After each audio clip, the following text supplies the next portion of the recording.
Well, mga kapopong, kumusta? Anyway, bago natin simulan ang ating main topic, patungkol nga dito sa natagpuan sa dagat na palutang-lutang na yan na posibleng katakutan talaga ng mga Navy o ng Coast Guard man, ay mayroon muna akong medyo interesting na balita at isang tanong na rin sa inyo, ha? Well, actually, meron kasing mga politiko dito sa Pilipinas na hindi ko na sasabihin ang pangalan na noong nakaraang araw medyo nagparinigan. At alam niyo ba ang pinagmulan niyang parinigan na yan? Well, yan lang naman patungkol sa kung kaninong administrasyon ba nagsimula yung mabilisan at malawakang construction ng China ng mga military bases nila doon sa West Philippine Sea / South China Sea. At kung kayo naman ang tatanungin ko ay sa palagay nyo at base na rin sa current at old knowledge meron kayo patungkol sa mga nangyayari sa Pilipinas ngayon, ay naaalala mo ba sa kung kanino nga ba talagang administrasyon nagsimula yung mabilisan at malawakang construction ng China ng mga military bases nila dyan sa lugar na yan? Well, okay lang ba na? I-comment mo muna ang iyong sagot sa baba. Anyway, dumako na tayo sa ating main topic.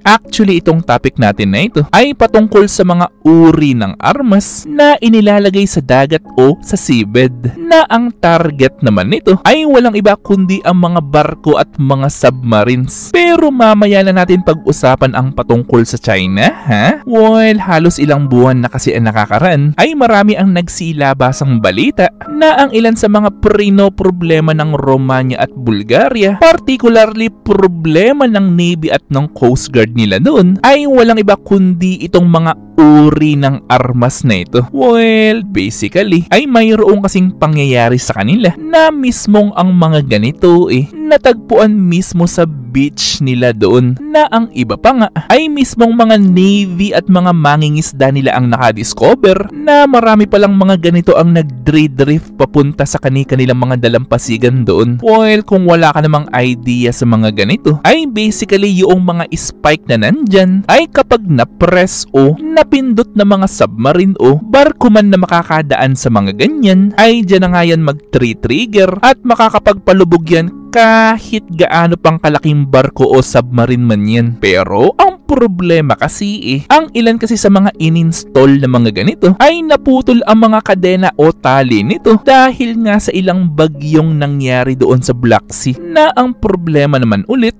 ay once kasi na makakawala ito sa mga lugar kung saan ito nakalagay o in-install lang kung sino mang grupo, ay hindi naman ito mapupunta sa mga kalaban nito kundi doon sa kabilang bahagi ng bansang wala namang issues o hindi naman kaaway ng bansang gumawa niyan. Well, alam ko naman na ang tanong na nasa isipan nyo ngayon sino ba talaga ang nag-install niyan? Well, good question yan at ganito kasi yan. Marami rin kasi mga balita ang nagsilabasan na sinasabing bansang Ukraine ang nag-install na mga yan, pero mayroon rin mga balita na sinasabing bansang Russia naman. Pero ang reality kasi pwede kasing mag-install ang isang bansa ng ganitong uri ng armas sa kanilang karagatan, pero kapag nakakawala naman ay ibabalita o itatanggi nila sa kanila yung mga armas na yan. Pero para pala sa mga hindi nakakaalam, ay alam nyo ba na kahit ang bansang Australia gumastos rin ng pagkalaki-laking pera para sa mga uri ng armas na yan? Yes mga kapopong, yan nga yung balitang halos ilang buwan na nakakaraan, nagagastos ng halos $1 billion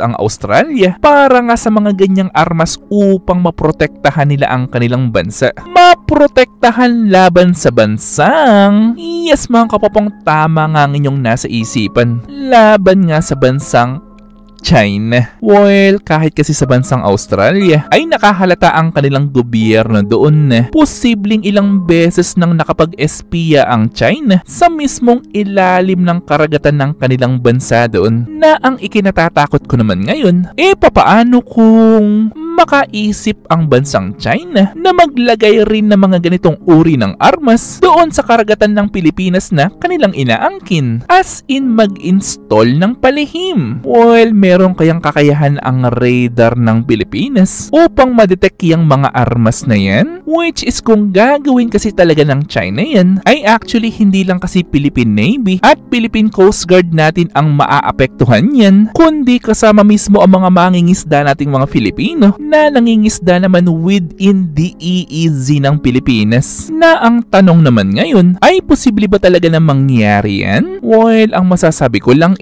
alam o kilala nyo naman ang bansang China na yung mga dating ang akala natin hindi magagawa ng military ng China. So, balit sa ngayon ay isang konkretong ebidensya na itong mga nasa harapan nyo ngayon na mga ebidensya naman na mukhang parang hindi na talaga matatanggal ng China. Not unless kung sa pilitang kukunin ng Pilipinas yung mga lugar na yan na mga lugar naman na sa pilitang kinuha sa atin ng China. Pero kung hindi ako nagkakamali ay mayroong ulit panibagong diplomatic protest na gagawin ang Pilipinas na yun nga lang na ang problema kasi kahit kasi anong maging desisyon ng International Court na kahit anong diplomatic protest pa ang gawin ng Pilipinas ay hindi naman sinusunod o kinikilala ng China yan na para sa kanila isang basurang papel lamang yan at gumagawa lang daw ng drama ang Pilipinas. Na ang tanong ko naman sa inyo ngayon ay kung hindi sumusunod sa mga diplomatic protest result itong China, ay ano nga ba talaga ang mas magandang gawin ng Pilipinas upang mabawi at maprotektahan natin ang mga lugar natin doon sa West Philippine Sea? Well, syempre gusto ko malaman ng inyong opinion, so i-comment lang yan sa baba. Ito'y aking babasahin ng personal at pupusuan. At syempre kung may nalaman o natutunan ka sa video, ito'y mag-subscribe ka naman. At nandito na yung inyong mga shoutouts. At kayo rin mga kapapong, kung gusto nyo rin magpa-shoutout o mag-request ng video, ay i-comment lang yan sa baba.